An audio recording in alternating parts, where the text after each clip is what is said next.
Only love can make it rain. The way the beach gets kissed by the sea. Fascinating podcast I've got for you today, guys. Today we had Jessica Penberth on the podcast, and Jessica talked to us about 2 techniques that she uses with her clients when trying to solve issues in their life and to help with people's mental health. And those 2 subjects were psychotherapy and hypnotherapy, both really interesting to listen to and to learn about. So I hope you guys enjoy the podcast, and I'm sure you're going to take a lot from it. So welcome my guest, Jessica Penberth. Okay guys, and welcome to Kazcast, episode 5. Today we have Jess on the podcast to mainly sort of talk about 2 subjects that I believe can really help anyone that's suffering with mental health or want to change their mindset in general, become more positive, and mainly just talking about the benefits of these 2 practices. So what we're going to talk about is we're going to have a look at psychotherapy, and we're also going to have a look at hypnotherapy as well. So thanks for coming on, Jess. How you doing? You all right? I'm fine, thank you. Good stuff. So first of all, Jess, when did you sort of first become interested in the human mind and helping other people? When did that sort of start for you? When did you think, okay, this is something I'm really interested in? I've always sort of had people opening up to me. That's something that's happened all my life. Yeah. But at the age of 19, I had a place to read psychology at uni, but I didn't feel ready to leave home. So Yeah. I ended up getting a job, qualified as a molecular biologist. So did my degree whilst I was working. Okay. And what is that? Sorry, I don't know. Cellular molecular biology. Yeah. It's genetics. It's working with DNA. Yep. And sort of 15 years down the line, I really realised that wasn't sort of floating my boat anymore. Okay. So I took the opportunity to retrain and retrained as a psychotherapist and hypnotherapist. Okay. Yeah. And where did you do your training for that? I did my training in Cambridge. Mm-hmm. It was set up so that you could do it at the weekend, so that if brilliant. you were working, you could do it whilst you could make that change from one thing to the other a bit more fluid. Yeah, the transition makes the transition a bit easier. Absolutely, yeah. Okay, cool. So what was your how did you first sort of come across psychotherapy and thought, this is something I really want to sort of get into and look at? I'd always had sort of an interest in animal behaviour. Okay. Very hard at that point, because that's many moons ago, but at that point to do an animal behaviour degree was really hard. It was really only St Andrews in Scotland that were doing it, so didn't have the opportunity to go down that route. Okay. But the psychology had always sort of been there. Yeah. And I think really the route that I took, and coming at it at the age of 38, rather than at 19, I think I'd had the life experience that I needed. 100%. That must be a huge benefit, because you can really, I guess, relate to people and understand the human mind on more of a practical level, I suppose, through the experiences that you just have in life.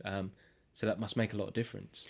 Absolutely. I mean, you can never walk in somebody else's shoes, but certainly, having some experiences behind you, does enable you to have that empathy that's needed to do the work. Yeah, definitely. Okay, brilliant. And for those people that are unsure or unclear, what does psychotherapy mean, and what is psychotherapy? We'll go into it a little bit more detail, but if you was to sum up to someone what psychotherapy is, and what does it mean? Really, it's also known as counselling or talking therapy, and it's a way to really help people overcome emotional issues by helping them to understand their issues, where they came from. And clients can then be taught strategies that give them tools to help them overcome sort of stress, anxiety, unhealthy thoughts and behaviours. And this allows the client to manage their symptoms better and really to function at their best in everyday life. Okay, brilliant. So is it kind of like sort of getting to the root cause of problems? Absolutely. So it takes time, I'm guessing. It depends on what the issue is. Yeah. If someone's held the issue for 40 years, then obviously Yeah. it's going to take a bit longer to get there to help them. 100%, yeah. Children are really interesting to work with because you Okay. tend to get through the work really quickly because Right, okay. they haven't held on to the problem for so long. And are they generally very honest from the get-go about things, or just children still trying to hide stuff? And when you talk to them, how different is it working with a child to an adult? I would say in a way it's easier with a child. Yeah. In some respects because they are more open. But then sort of sometimes with the language and making sure that they can understand where you're coming from can bring a few challenges as well. Yeah, okay, brilliant. And what would people generally, what would you expect on that very first session? So someone who's a bit unsure, or someone who doesn't really, is lacking a bit of confidence and thinking, that they're basically a bit worried about going to that first session. What would you expect on your first session of psychotherapy or to see someone? Really, the first session is about sort of hearing the client's story. Okay. Seeing how they can be helped, what they want to achieve. Yeah. And it's very important to build the rapport between the client and the therapist. Yeah, I'm sure. Yeah, I'm sure it's because you need them to feel comfortable. Absolutely. Yeah. Okay. And what is the difference between a psychotherapist and a psychiatrist? Because I know there are a lot of different terms. What is the distinct difference between the two? Well, a psychiatrist is a trained medical doctor. Okay, so they can actually assign the patient medication. Absolutely, but they can also diagnose mental health conditions. Okay. Which, as a psychotherapist, we can't. Okay.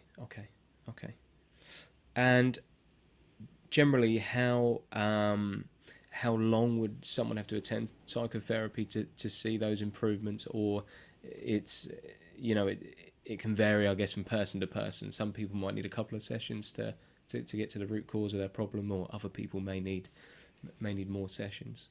It really does depend on what they've come for and where it comes from, and also sort of what gets revealed along the way. Yeah, okay.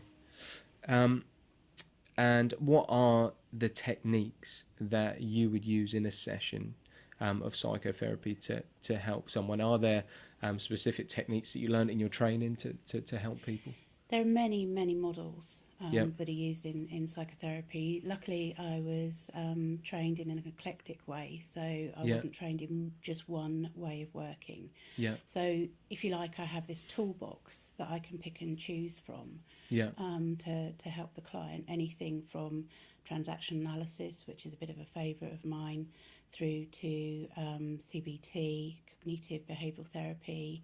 Okay, that's something actually in my first podcast I spoke to a girl about OCD and her struggles with that, and she used that, what you just said, the CPT training, and she used that to actually help her. So there is a bit of a crossover there with that. It links in with that, does it? It does indeed. And, CBT is very much about looking to the future rather than looking to the past. Yeah. So it's helping put those different behavioural strategies in place so that people can change their behaviour.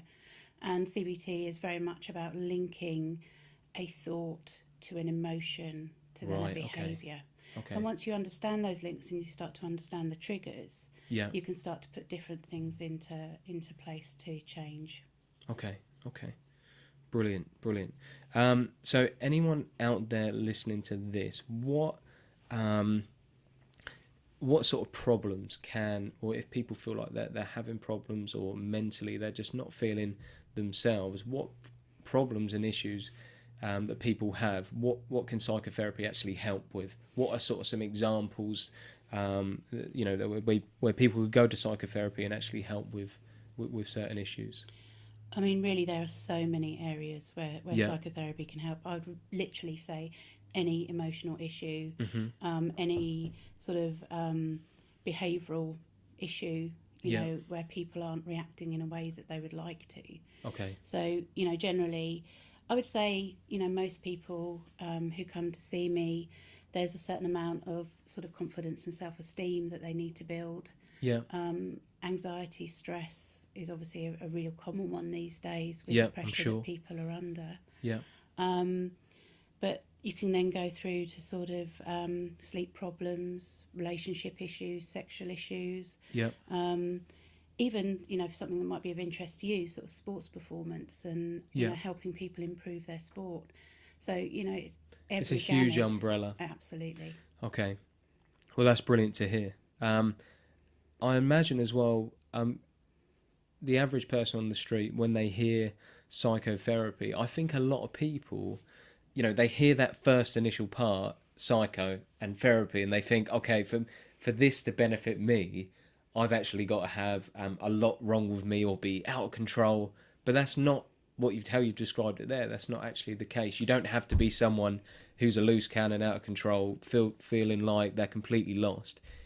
Even if you're in you feel stable, you feel happy, this can still benefit you. It can still help you. Absolutely.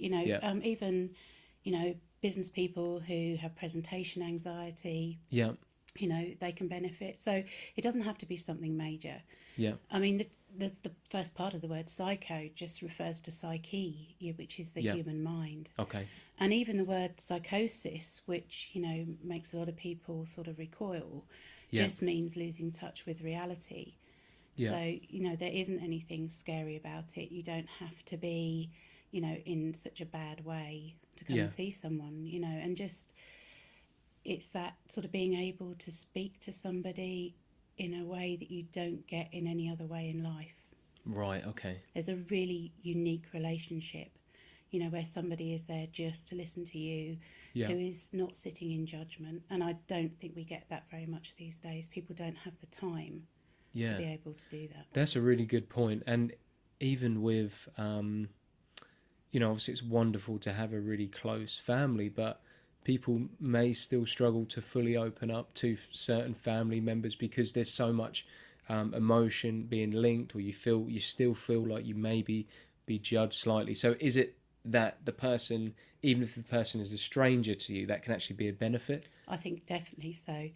Often, family can be the issue, or you don't want your family to worry, so you can't be open in the way that you could with a therapist.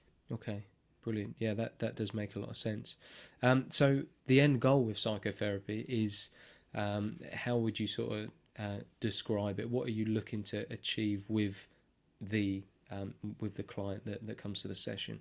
Well, you were saying, sort of what happens in the first session, and really that goal setting is part of that first session. It's what does the client want to achieve? Yeah. What are they looking to change or improve on? Yeah. So really it's up to the client. Yeah. Okay. Brilliant. And you said earlier, somewhat obviously now it's very, it's very prevalent. The actual anxiety, which a lot of people suffer with. People now are living life at a very fast pace, and I feel like stress and anxiety is a really, really big and common problem now. And there's far more awareness of it, which is brilliant. So if someone is out there suffering with anxiety or depression, two very different mental illnesses that do affect people in different ways, but psychotherapy can help with depression and anxiety as well. Absolutely, yes. Yeah. That's brilliant. That's fantastic. Good. And also you said earlier about athletes. It was quite interesting because, as I know it, or I've heard that a lot of athletes now are using sort of visualization techniques to help them with their sport, or they might have an event or something they need to focus on. So is it a form of visualization? Absolutely. There is a thought that when you practice something in your mind, your body responds. Okay. Sort of neuroplasticity, which is how the brain changes and sets up neural pathways. They're getting to understand a lot more about that. And just thinking about, sort of making that perfect golf shot can sort of start that neural pathway to be developed. Right, and obviously the more you think about it, the more you strengthen it. Yeah. And then that impacts on your actual game. Wow. Okay. So actually, just practicing the thought process, or because I know you get a lot of, say, Formula One drivers, and I know they do a lot of visualization around the track and imagining the track. Mm-hmm. But I suppose that can correlate with a sport, or perhaps someone who's doing some public speaking, which is a big fear for people. Absolutely. And is it a case of imagining yourself doing it and trying to turn it into a positive thought? Absolutely, yes. I mean, I also deal a lot with phobias as well. How does a phobia work? How does someone develop a phobia? It can be from anything. Very complex. Yeah. Usually we look for what's called the initial sensitizing event, the ISE. Yeah. So, we try and go back to that where it all happened, where it all stemmed from.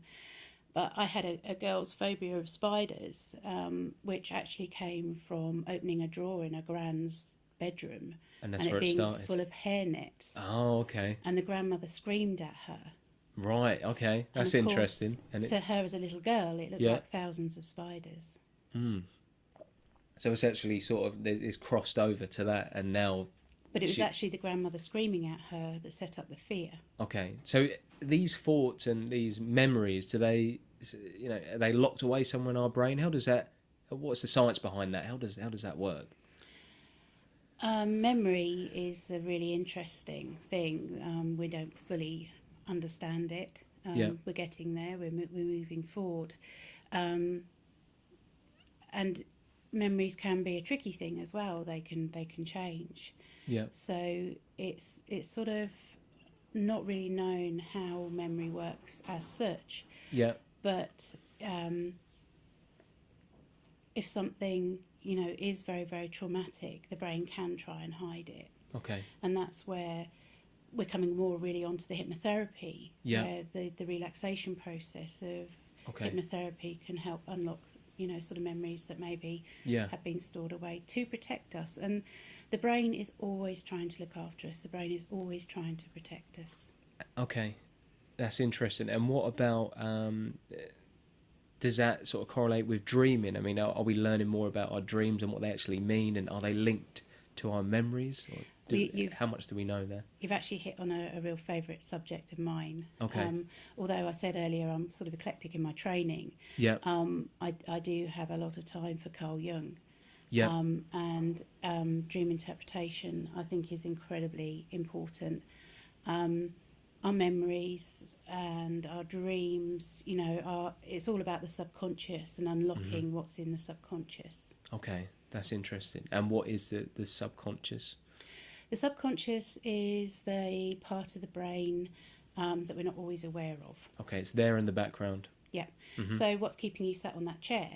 Yeah. You've got some muscles tense, some muscles relaxed. You're also remembering to breathe. Your tummy might be digesting some food that you've had. Yeah. You're doing all of that without thinking about it, and that's the subconscious. Okay. But the problem is, if there is a thought contained within the subconscious, and the conscious mind is present, if it thinks that thought is already there, it won't let a new thought through. Right, okay. So really we're tipping now into the hypnotherapy, because the whole point is with hypnotherapy to get the conscious mind to go off and play, which means we can talk directly to the subconscious. Okay. And if there is a weed there, a habit such as smoking or whatever, we can pick that weed out and then plant a seed which is beneficial behaviours for the client. So it's more like creating the bridge between the conscious and the subconscious and understanding it. Yeah, basically getting the conscious mind to go and play, really. Okay, yeah, which is always good. Brilliant. Okay, so let's move on to hypnotherapy. So we've touched a little bit on it, but what is hypnotherapy? How would you describe that to someone? Hypnotherapy. Well, hypnotherapy is a form of therapy that's based around hypnosis. Yeah. Now, hypnosis is a totally natural state, and the human mind enters that several times a day. So it's a state of concentration that we often recognise when we've been immersed in a good book or a film, and you find yourself sort of coming back into the room. Or often you can sort of drive somewhere and have no recollection of actually driving there. Mm-hmm. And even daydreaming is a form of hypnosis as well. Okay. Tell us about daydreaming, what you know about daydreaming, because it just gets thrown around. Oh, sorry, I was daydreaming, but we don't really think about it and think about what it is. How would you describe daydreaming? And scientifically, what's actually happening there and happening to our brains as we're daydreaming?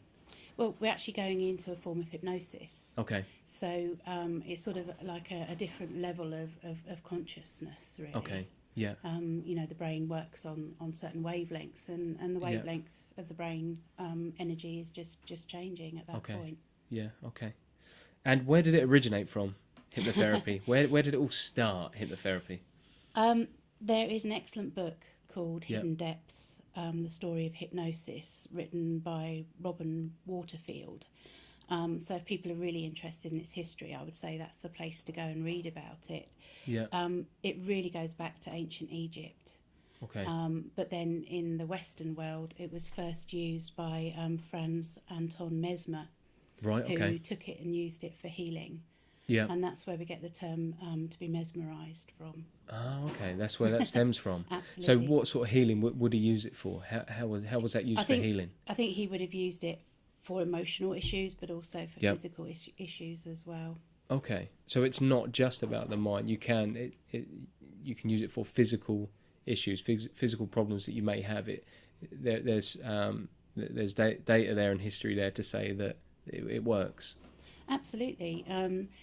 It's been used very successfully for pain management. It's been used very, very successfully for IBS. In fact, now the NHS does recognise it as a treatment for irritable bowel syndrome. Yeah. So there are many physical things that can be helped. Pain is a very subjective thing. Yeah. And pain doesn't really exist. The brain creates it. And therefore we can use the brain to sort of take away that pain or dial down the pain. Okay. So that the client isn't suffering as much. Brilliant. So is it a case when someone's been in pain for a while, they get so used to it, they stay in it, and the thought pattern of waking up every day and saying, oh, I'm in pain, I'm sore, I'm this, I'm that, it's changing that thought pattern and trying to actually improve it that way? We're going back to the neural pathways, and yes, certainly having a thought pattern like that just strengthens that particular neural pathway. So it won't help. Yeah. But having an understanding and having a feeling of control over the body again sort of impacts with confidence as well. And if you've been in pain for a long time, it does impact on confidence as well. So I think just everything, can be improved. Yeah, brilliant for using that technique. With hypnotherapy, I think that if you was to ask someone on the street, they straight away they think of like stage hypnotherapy, like as a hypnotist on stage making people do silly things and dance around as a chicken or pretend they're a goat or something silly. Like you see a lot of that stage hypnotherapy, and I think a lot of people think that's what it is. Why is that, do you think? Do you think it's because that's what's in the media and that's what's pushed? Because of what you're talking about, I just don't think there is the awareness of it, how beneficial hypnotherapy can be. I think it was it Paul McKenna who sort of first come on the scene with hypnotherapy, and I know he used to do some stage stuff like that, and it's more comedy. So what is actually going on there when a hypnotist is on stage making people do things that they wouldn't normally do? What's actually going on there? Well, I mean, hypnosis is a skill that's used by hypnotists in an entertainment way. Okay. And in an entertainment setting, but hypnotherapists use it in a therapeutic setting. Okay, so the two there, so you've got hypnotist and hypnotherapist as well. And those people that are encouraged to make a sort of public spectacle of themselves on stage, they have sort of a subconscious desire towards exhibitionist behaviour. Right, okay. Even though they might not consciously have shown any inclination towards that in the past. Okay. So it's basically they're very susceptible and that they want to go up there and they want to perform. they want to actually perform. Okay, so you cannot with hypnosis make anybody do anything that's outside their ethical or moral compass. Brilliant, because that is what I think a lot of people fear, is that they're going to go to a hypnotherapy session and they're actually not going to be in control. And if you're someone who, you have a bit of an ego, or perhaps you're quite a tense person, you're not loose and relaxed, you're not going to be someone that's, going to want to go to hypnotherapy, because maybe you'll think that, I'm not going to be in control. And I think that's what people fear. But like you said, that's not the case. You can't be made to do something that you don't want to do. In fact, it's actually the opposite. Right, okay. You are never more in control than when you're in hypnosis. Right, that's interesting. Yeah. Okay. So the client, and why is that? Why are you very much in control when you're in hypnosis? Because we're dealing with the subconscious. Okay. And basically, the subconscious will not allow anything to happen that is not acceptable to that individual. Like I said to you before, the brain is always trying to protect us. It's always trying to look after us. Yeah. Okay. So that's nice to know. The brain is there, always helping us out.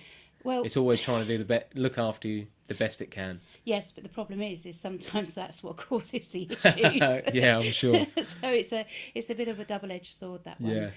Okay. A lot of going back to sort of anxiety again. Yeah. It's all caused by a very primitive part of the brain, the amygdala, which is responsible for something called the fight or flight response. Yeah. So when we lived in caves, and we turned a corner, and there was a tiger there, we had to make the choice of, do we fight the tiger or do we run away? Yeah. And that puts the whole body into the flight or fight response. Yeah. Which is a sort of almost like a chemical cascade. So the body releases adrenaline. Yeah. Adrenaline makes the heart beat faster, so the blood pumps around the body quicker to give us energy to run away. Mm-hmm. Our respiration, our breathing rate increases, so that we've got more oxygen in the system, which again gives us power to fight or run away. Yeah. It also releases insulin and sugar and fatty acids into the system, so that they can be used for energy. Okay. And also that's why, the tummy might want to expel what's in there to make us lighter, to run away. So it's a very ancient sort of form of protection. Yeah. But because of how things are today in our frantic world, the flight or fight response is being triggered by things like having a meeting with your boss. Yeah, for so sure. We're actually going into something that, we don't need to. It's almost like an overreaction. For sure. And for some people that, really suffer with anxiety and panic attack. I mean, a panic attack is an extreme version of that system getting... No, it is that system. Yeah, getting triggered. So it's that system basically firing at a time we don't want it to. So someone could be on a train, on a plane, doing a talk, maybe just having a chat with a friend, and all of a sudden that kicks in at the wrong time, and people go into a panic. Why is it that kicks in when you don't want it to? Is it the fact that you're overthinking and you're trying to think about that not actually kicking in at the wrong time? It's that reptilian part of the brain that I was talking about, the amygdala, is just kicking in. It's fear.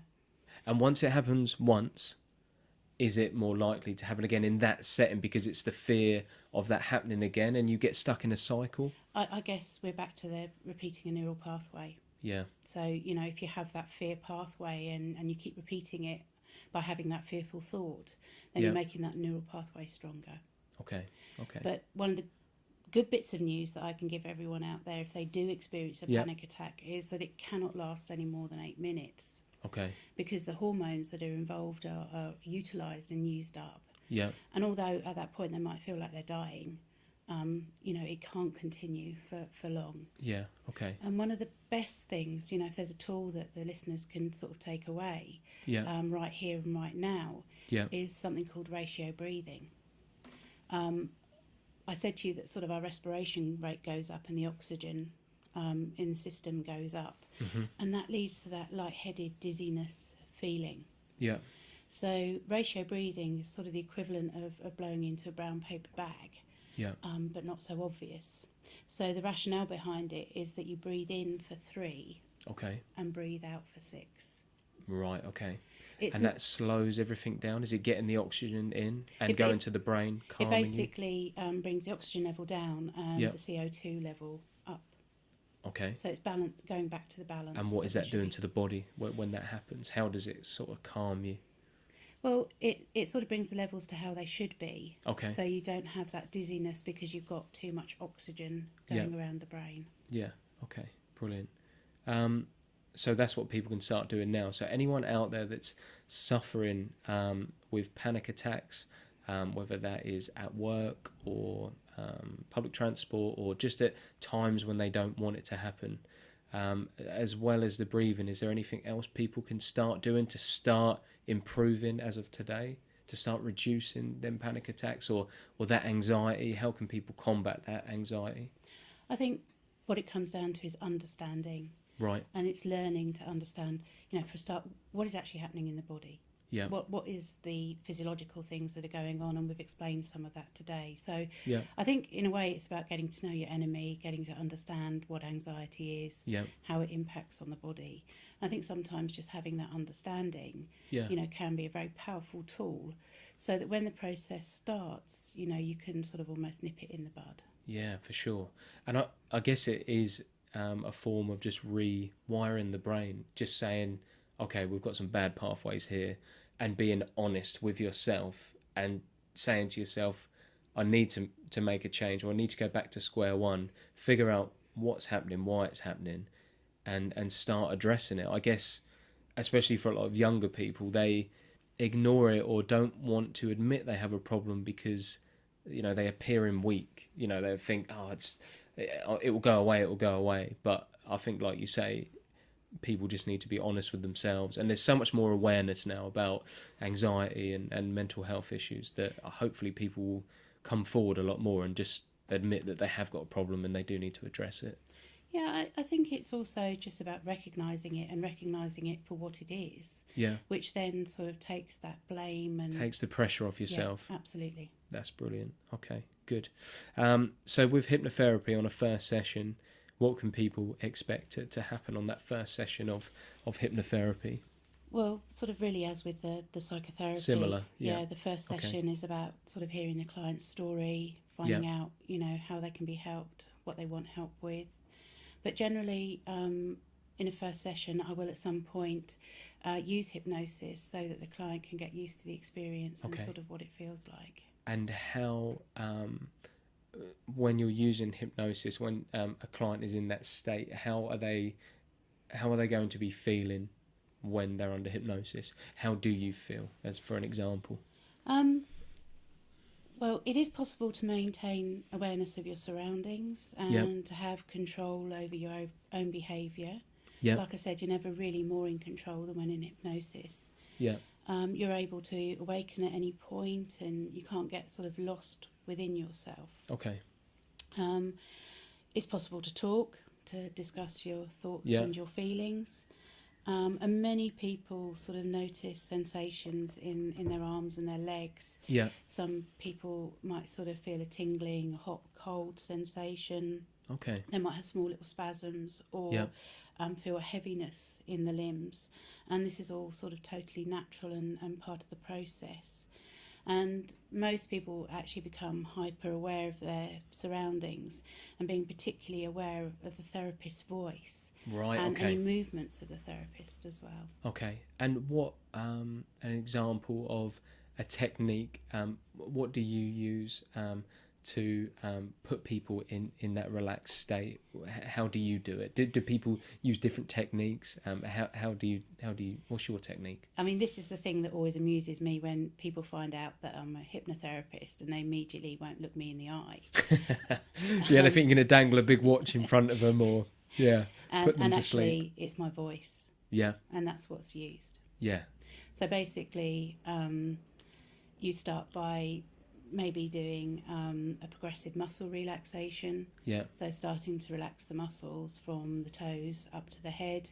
Or you can sort of visualize, a lovely serene place. Yeah. To get the person to sort of start to relax, but really it is all in the voice. I'm sure, and I bet the being an experienced hypnotherapist must make so much difference, because you know what works, you know what has worked with previous clients.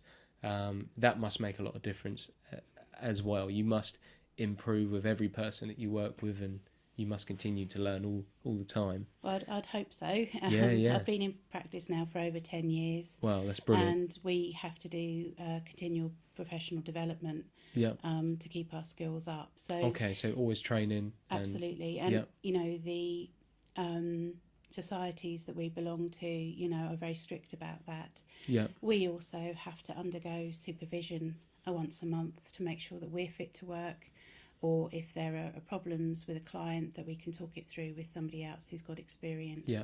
And I'm actually a supervisor as well, so I supervise other psychotherapists and hypnotherapists. Oh, wow, that's amazing. Brilliant. Good.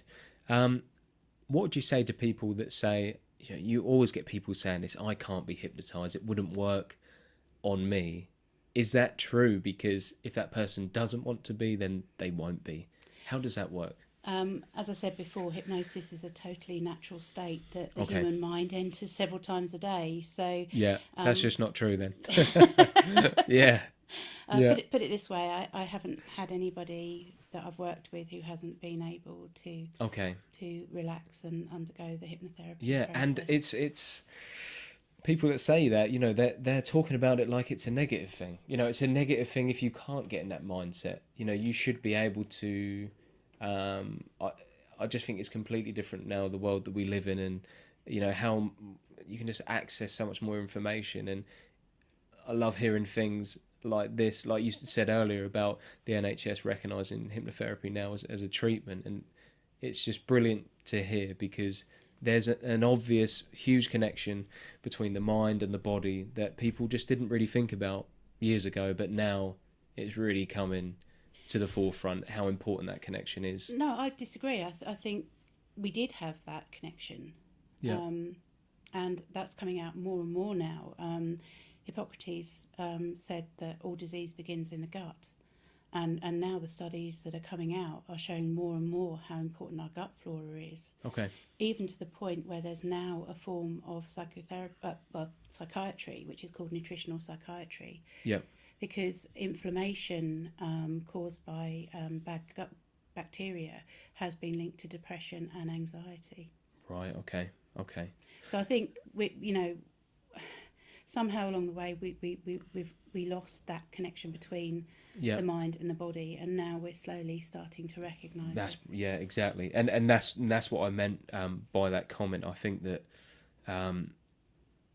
people are just becoming much more aware that it is so important that you create a good connection between your mind and your body, and that they're working in sync, which is really important. And it's looking at everything holistically as well. Okay.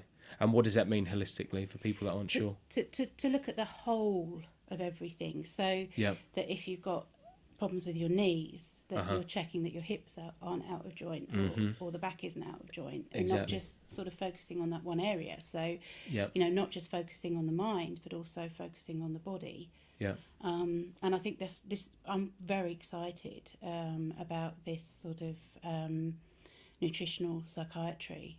Okay. Because I can see huge benefit that if people are eating the right food, then it's a bit like putting the wrong fuel in your car. Your car is not going to work right if you put in the wrong fuel. Yeah, for sure. And what is that? Sorry, nutritional psychiatry is what I was saying to you. Where there are as many neurons around the gut as there are in a cat's brain. Okay. So there literally is like a second brain, and there is a sort of axis between the brain and the gut. Yeah. And so many messages are going between the two. And that sounds unbelievable to someone who doesn't know the science behind that. That sounds bizarre that there is a second brain in the gut. But so how does that work? Well, it's just sort of passing messages between the two. Yeah. But if you've got, things that aren't right there, if we haven't got the right gut flora, so by that I mean the bacteria in the stomach, then we can lead to sort of inflammation disorders, and things like arthritis, diabetes, depression, anxiety have all been linked with being due to that. There's a very good book that's just been released called Happy Food by Niklaus Ernst, which sort of describes all of this. He's a scientific journalist, and he wrote it in collaboration with a chef, and that's an interesting one for people to look at. It's a good combination, them two getting together and coming up with this strategy that people can use. I love the idea of looking at everything as a whole. I think that's so important that you do, because you never really get to the root cause of the problem, and I think looking at something as a whole, it's got to be better long term. Absolutely. So that's brilliant. That's really good. That's really good to hear. Okay. I guess then hypnotherapy, like I said earlier, is generally misunderstood, but for anyone that's listening to this, hopefully that has cleared up any confusion, and I hope you guys think, okay, become more open to the idea of using hypnotherapy. As Jess has just explained, it can help you in so many different areas of your life. That's brilliant, Jess. I really, really appreciate you talking about both of those subjects. Have you got anything else you want to add that you think would be important on those subjects, or anything you want to mention or inform the listeners about psychotherapy or hypnotherapy before we move on from those? I think, look into it, read up on it. I think knowledge is always power. Obviously, any questions anybody has, they're welcome to contact me. If I don't know the answers, I'm sure I can find somebody who does have them. Brilliant. And not to see it as a negative thing, but it's actually a very positive thing to do. To go and look at issues and to make sure you're the best version of yourself that you can be. Yeah, love that. Really positive message. And how can people get in contact with you, Jess, if they've listened to this podcast and they really like the sound of what you're saying and what what you can do for people? How can people get in contact with you? And just to let you know, guys, I will be putting a link when I post the podcast to Jess's website. But yeah, Jess, how can people get in touch? Well, that really is the best way is through the website. Okay. Which is counsellingeely.co.uk. Okay, brilliant. That's great. And each podcast that I do, when I finish the podcast, I go to the 3 areas of inspiration that the guest has found in their life, that where they've been inspired and they would recommend to others. So let's start with a book. So you've already mentioned loads of books, which is great, but a book that has inspired you that you would recommend that other people pick up and have a read. I would say it's a really difficult question for me because... You love loads of books. I love books. I've got over 1,600 cookbooks, which is a particular favourite of mine. That's good. And I would say virtually every cookbook I pick up would inspire me on some level. Yep. I would say The Self-Care Revolution by Susie Reeder is a really, really good book. And I would recommend people look at that to have that self-compassion and to start looking after themselves on a very basic but easy level. Okay, brilliant. All right, sounds great. And a film that you've watched that you'd recommend others check out? This can be, comedy value or anything. It doesn't have to be too deep, but what's your film that you like? Oh, well, I'm not perhaps suggesting this one in terms of inspiring other people, but for myself, I can remember watching Quadrophenia when I was young. I'm a massive Who fan. So the music from that was absolutely amazing. But the whole concept of the film is this one guy having the 4 personalities of the members of the Who. And I think, that was a real eye-opener for me, and possibly started a bit of me on my journey, as it were. Cool. Well, I haven't seen that, so I'll check that out, definitely. And to finish, a person who gives you inspiration or you've been inspired from in the past. It would have to be Stephen Russell, the Barefoot Doctor. He was the person that first turned to me and asked me if I was a therapist, and if not, why not. Ah, brilliant. Good. So he sort of set you off on your journey and inspired you to get started. Absolutely. And he actually trained with R.D. Laing, a very famous psychotherapist. Brilliant. Jess, this has been absolutely brilliant. I think there's some great content in here. I think people are going to take so much away from our chat. And yeah, I really hope people get in touch. And if you have any questions, don't hesitate to get in touch with Jess. So thanks for coming on, Jess, and having a chat with me. I really appreciate it. Well, thank you for having me. All right, no worries. Cool, guys. So yeah, I hope you really enjoyed that episode, and I will catch you guys soon. See you later. Bye-bye.